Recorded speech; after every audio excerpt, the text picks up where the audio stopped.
আলহামদুলিল্লাহ। আমার আরেক পেশেন্টের সাথে আপনাদের পরিচয় করিয়ে দেই। তিনি আমার পেশেন্টের বাইরেও অন্য আরও সম্পর্ক আছে। তো সবথেকে বড় পরিচয় হলো সে আমার পেশেন্ট, কারণ সে আমার থেকে চিকিৎসা নিয়েছে। পেশেন্টের বাইরে কেউ আমার ভাতিজা হয়, কেউ আমার ছাত্র হয়, কেউ আমার আত্মীয় স্বজন হয়। এই পেশেন্টের যে মূলত যে সমস্যা ছিল, তার কানে প্রচণ্ড ব্যথা থাকতো। প্রায় দেখা যাইতো তার কানের ব্যথার কারণে সে কান্নাকাটি করতো। তো তার মাকে আমি জিজ্ঞাসা করেছিলাম, তিনি আমাকে বলেছিলেন যে ইতিপূর্বেও অনেক জায়গা থেকে সে চিকিৎসা নিয়েছে, কিন্তু কান কোনোভাবেই ভালো হচ্ছে না।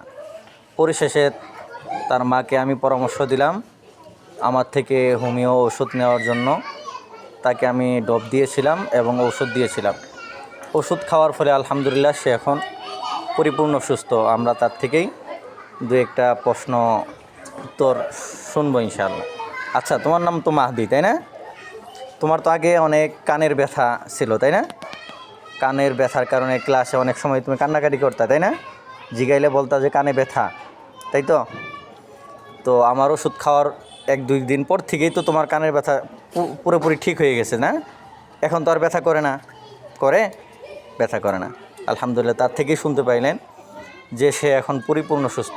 এরকম আরও অনেক রোগী আছে যারা কান পাকা ছিল, কানে ব্যথা ছিল, কানের বিভিন্ন যাবতীয় সমস্যা ছিল। তারা আমার চেম্বারে এসে এখন আল্লাহর রহমতে তারা পরিপূর্ণ সুস্থ। এই জন্য কারো কানের সমস্যা থাকলেও আমার চেম্বারে যোগাযোগ করতে পারেন। ইনশাআল্লাহ ভালো চিকিৎসা দেওয়া হবে। ভালো থাকবেন সবাই, সুস্থ থাকবেন।